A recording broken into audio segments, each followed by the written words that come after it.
Hello, everyone. This is Gary from Timeline Astrology, and this is a look at the upcoming Jupiter and Saturn square in 2024. So I'm going to go through a few of the historic events that have happened with Saturn and Jupiter and the ongoing story, the 20-year cycle of their conjunctions and then their opening and then closing squares, oppositions, just to give you a bit of a taster of what this might bring in the coming year. So they conjoined in 2020 on the solstice, winter solstice 2020. And then they, of course, as Jupiter is a faster moving planet, it moves away from Saturn and then they eventually come into an opening square, as it's called.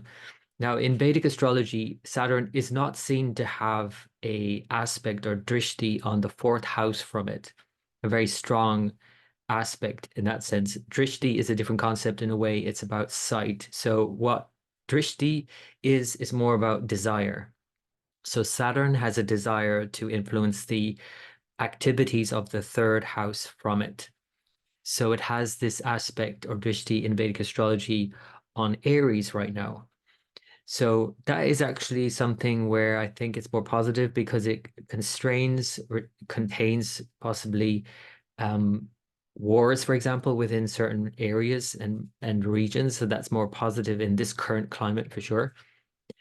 It doesn't prevent the wars, as is often said about Saturn. It doesn't deny, it just delays. So just that's an aside, I suppose, but I'm just saying that because now that Jupiter is about to move into Taurus, and that will happen on May 1st of 2024, it moves out of sight of Saturn in a way. So that's actually maybe a positive thing in one way. However, of course, in aspects, which is a kind of a different concept, there are square aspects and they are conflicted. And just to look at this in a general way anyway, any square signs from each other are conflicted. So Taurus is always conflicted with Aquarius, even in terms of what elements they represent. Earth and air don't mix well. That's Taurus and Aquarius. The other fixed signs, for example, Leo and Scorpio, fire and water, they don't mix well. So these kinds of aspects don't work well together. It's like trying to mix oil and water with Leo and Scorpio. With Taurus and Aquarius, it's air and earth, like I said. So they don't mix well because you don't want to dry out the earth, for example. And maybe earth doesn't really understand air in a sense. Air wants to move, wants to change things. Taurus especially, but earth in general, want to keep things steady. So they are inherently conflicted. But of course, when planets come into these signs, as they are coming in 2024 in a big way, and they square each other, not just Jupiter, but I'll talk about also Uranus moving into Taurus, this creates a conflict in us. Now, there are always these conflicts going on, like I said, but in 2024, it might seem more apparent, or you might sense this more, even if it's not apparent to you or to other people, or you might not see that in the world that obviously necessarily. But there is the conflict of Jupiter and Taurus, which is very much about enjoyment and even luxury, enjoyment of luxury and the finer things of life. Also wanting to maybe find some meaning in that and some purpose in that, but certainly wanting comfort. That's essentially what Jupiter and Taurus is likely to bring. But that is in direct conflict with all of the many humanitarian crises on the planet. And of course, as there are going to be more and more and more, as things escalate in wars around the world and climate change and all of that, all of these things are not getting better in a sense. But the question is in 2024, can we, or even should we, enjoy ourselves and have some fun while there's a war on, while there's even like world war, while there's catastrophes of all kinds, climate change creating all kinds of issues for many people on the planet. And I would say the answer to that is yes, not only can we, but we should, because the fact that you're born into whoever you are and whatever privilege you have, whatever luxuries that you have been afforded, says something. It says a lot about what Jupiter represents. Saturn says something else, of course, and I'll get to that in a minute. But Jupiter in Taurus and Jupiter in general, it's like he's like Santa Claus, right? Jupiter is a big jolly giant. It's the biggest planet in our solar system. And essentially, it's about growth. And although growth is sometimes not welcome in certain circumstances and in terms of certain indications in our life, usually it is. We welcome growth. But especially more so in relation to Taurus, because Taurus is very much about money, about luxury, about resources, about basic resources also. So we want more of those. Um, but the thing is with Taurus and Jupiter, it's a bit of a tricky relationship as well, even though it's about abundance in one way and luxury and comforts.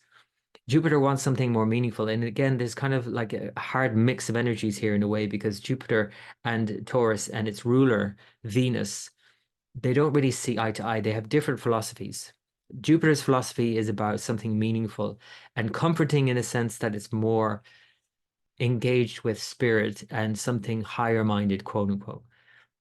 Venus is engaged with something more base, like the base instincts of just pure pleasure, and sensual pleasure more especially. And Taurus is the most sensual sign of the zodiac. I mean, it literally represents the senses, the face. So it's enjoyable, but again, it's kind of like, it can feel a bit empty sometimes for Jupiter. And when you contrast that now with Saturn, at any time Saturn and Jupiter come into any kind of configuration, a tight square or aspect or opposition or a conjunction, especially as we had in 2020, it creates a conflict for well, each of them in a way, but in a way, Jupiter comes off worse because Saturn is so sort of dogmatic in a way and hard, and Jupiter is sort of high and mighty and pie in the sky sometimes. So Saturn can really be a bit of a damp blanket on all of that high-minded stuff. So, for example, in 2020, when they came together, it was in the sign Capricorn. So certainly Saturn was calling the shots there. And we had all of the restrictions, we had the lockdowns, we had the economic challenges, all of that, a global pandemic, Saturn all the way. Jupiter was left behind in all of that. So growth was put on the back seat, um, and also more high-minded philosophical ideas and spirituality, though in one way might have strengthened because of the challenges. Still, the more Jupiterian sort of meaningful aspects of life had to kind of take a back seat to Saturn for a while. And now Saturn has its own meaning and its own spirituality for sure. And and that's great. But when they get together or when they aspect each other, Jupiter in a way kind of comes off worse because it's so easy to deflate our big ideas. Number one, Jupiter is those kind of big grand ideas we have, and somebody has to just come along and say, "No, you're right. You're not right about that," or "That's wrong," or "That's never going to happen," or get real. All of these kinds of things are a very Saturnine way of approaching something. Maybe it's too real. So Jupiter kind of is affected by that. Saturn, on the other hand, it doesn't mean it's not affected by Jupiter, but it itself is kind of so, you know, disciplined, and it's so gung ho about sticking with something and seeing it through and making it happen. That's very sort of Capricorn energy, right? But now it's in Aquarius and it gets really fixated on how it needs to progress. So Saturn in Aquarius now, in conflict to all the Jupiter nice things going on in 2024, it's like we need to progress this AI thing. We need to progress and innovate and keep pushing the envelope in this, that, and the other in all these different technologies. And we need to think about all these big humanitarian concerns. And all of that, like I said, is in direct conflict with all of the good stuff that's going on in Taurus in 2024. And there's a lot of good stuff going on, especially in the summer of 2024. But again, it's like we're probably going to be feeling that, whereas, okay, should I be enjoying myself when people are dying? Those kinds of things. Those are the questions we'll probably be asking ourselves. So the other thing, of course, is the economy. We need to think about how that might affect the economy. Because if we look at how this has affected the economy in the past, I mean, the conjunctions are one thing. Obviously, there was a downturn during the conjunction in 2020. But looking back in history, we can see that there's a lot of up and down. I kind of think of Saturn and Jupiter in any kind of hard edge configuration, you know, conjunction, square, opposition. It's a bit like boom bust. And the boom might be the Jupiter, for example, and the bus might be the Saturn, but it really depends as well where they're coming together and where they're squaring each other and what signs they're in, who's stronger, who's ruling who, and what's going on elsewhere. But another example I thought of, which is a really good example I used before, was John Lennon and the Beatles. Because if you think about it, Jupiter and Saturn are also big movements. They come together every 20 years and they create these kind of big movements in society. So it's big societal shifts and paradigm shifts, really. So, of course, 2020 was one of those. And it was even bigger because of everything else that was going on along with it. But going back to John Lennon and the Beatles, John Lennon was born during a Jupiter-Saturn conjunction, and actually exactly conjunct. But he also died during an exact Jupiter-Saturn conjunction. So it kind of has this boom bust. And a lot of the times as well in the story of the Beatles, Jupiter-Saturn were involved, like squares also. Um, so it's again all about this kind of movement. There's a movement going on. There's a societal shift. They weren't just a musical band, like they weren't just playing songs. There was about what they had to say, and especially John Lennon. He was really the kind of um the very Jupiter Saturn kind of character. He really had these big ideas and he wanted to implement them. And I think that's essentially what this is about more than anything else. It's about Jupiter's big ideas and Saturn's hard work ethos. And again, Saturn being so strong in Aquarius, really pushing the envelope now, is going to test our big ideas, is going to test us in what we're doing in our life. And are we able to stick with it and see it through, even if it doesn't come that easily? And it will test us because, again, that's why I'm saying Jupiter kind of comes off a bit harder in a way, or has a harder time with this square, because Saturn is more willing to kind of just see it through because it's so powerful in Aquarius.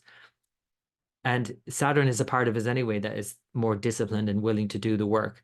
But Jupiter, again, is what's tested. So we have to think about, are we willing to see it through? And of course, the other thing about the economy, as I was mentioning, is that it tends to have these boom bust situations. So if there was a bust in 2020, this opening square with Jupiter in Taurus might suggest that there's some sort of turning point here as well in that respect. But it could in other areas, because if we just talk about the economy in general, there's that, but then there's also the stock market, and we have to think about that. And then currency itself, even, because that's what Taurus is. It's money, it's assets, it's resource. And the other part of this, of course, is that Uranus is moving into Jupiter a month after this. So if you look at how Jupiter moves in on May 1st, and then on June 1st, Uranus moves in and all the other planets. So there's a gathering in June of 2024 in it, again, square to Saturn. So if we throw in Uranus into the mix now, it's like a wild card. And so this is another conflict between Taurus and more especially now because of Jupiter and Uranus and Taurus with Saturn. And that conflict is things are not very stable right now economically, obviously. And when assets and like our bank balances and our even our currency that we relied on is not reliable anymore, we don't know with the inflation how much it's worth, or even like new currencies coming online with digital currencies and all of this. It's just very unsteady right now, and we want to steady it because we want to have some enjoyment. So all of that's going on in Taurus, again, while it's squaring Saturn in Aquarius with, again, this new innovation in tech and AI. And AI and obviously and all of that affecting currency. Because actually, remember, it's the AI companies that are driving the stock market, at this time. So this square suggests that there could be some testing time for AI and AI technologies and the markets. And also in the wider economy, it could be a more sobering time and a time for not necessarily, obviously in the past there has been recession with Saturn and Jupiter, obviously hard aspects, but sometimes it can just be a testing time. It doesn't have to be necessarily a recession. Now it could indeed be that. We have to be mindful of that. But I think that it could be more beneficial in terms of again, sticking with something and seeing it through. And I think one of the big things about that is the markets and how people are getting into cryptocurrencies for the first time. And it feels like it's a kind of like a gold rush in a way. And then it's what happens when that's tested, or what happens when that gold rush is challenged in some way, or it runs out, or what it's not going to run out, obviously, but there's some challenge here that will test those who are in it for a quick buck and test them to see if they can see it for the long haul. And, there's a lot to be said about Saturn and working hard and earning in that kind of more incremental way, as opposed to kind of like a win big. Because again, these aspects often show like a boom bust. It's something to be mindful of. The other thing I want to mention before I wrap it up is another big thing that happened. And actually, I'll just show you the chart of the last time this actually happened, i.e., the last time Jupiter and Saturn came into this square in these particular signs, sidereal Taurus and Aquarius, was 1965. So this in the July of 1965 was actually in the US, for example, where Medicare was introduced. Now that's interesting because Medicare is one you could definitely relate to Saturn in Aquarius because it's again about looking after everybody and bringing in this sort of government, um, health insurance for, people that is very Saturn in Aquarius. That's right on theme. In a square to an exact square to in July of 1965 to Jupiter in Taurus, as we'll have in 2024. By the way, the dates for 2024, I'll just give them to you, are August and December, and then it happens again in June of 2025. But then they're into the next signs in Gemini and Pisces. So that's a whole other kind of theme that you'll hear from tropical astrologers in 2024. Jupiter in Gemini, Saturn in Pisces. I might leave it on that note as well, just to kind of look ahead. But just for this year, 2024, the first one is 19th of August. That's the first square. And then the next one is 24th of December, just before Christmas.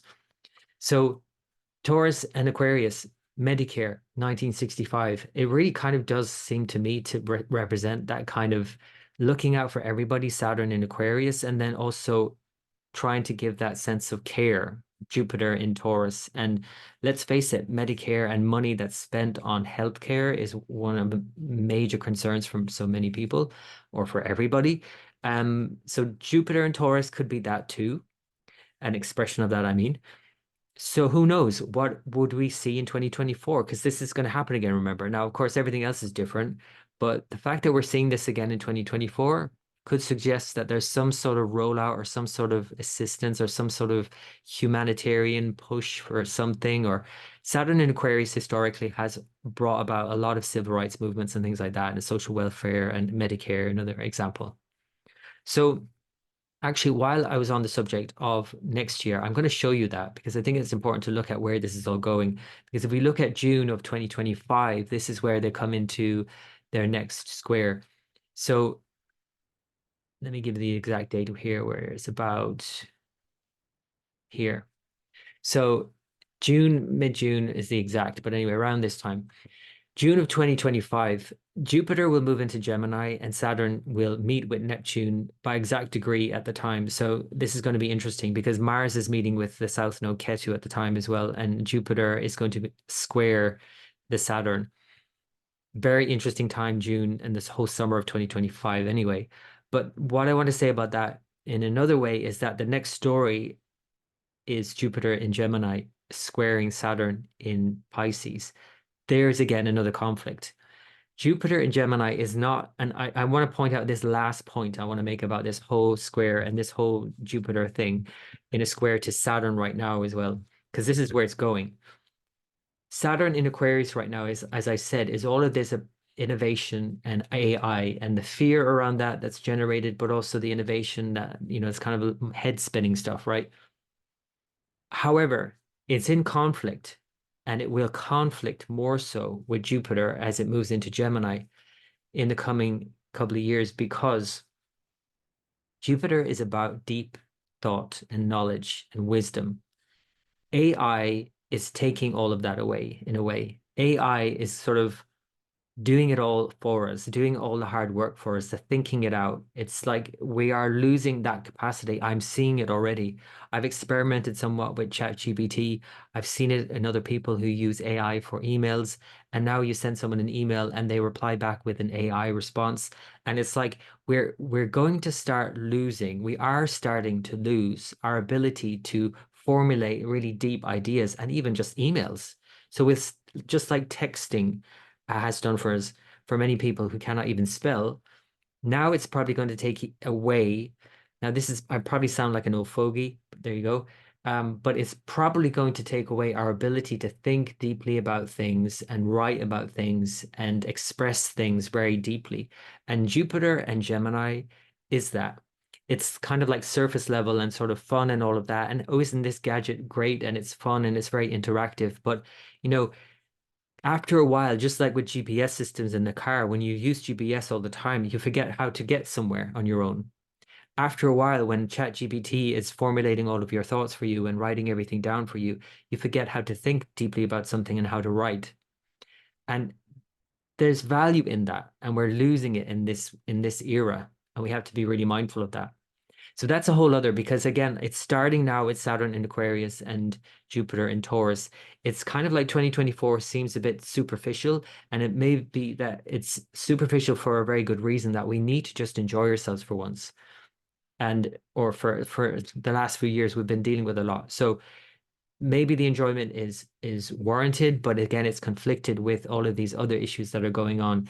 And as it progresses now over the next year into next year, and as they move into Gemini and Pisces, it's going to get, confusing on the one hand as well.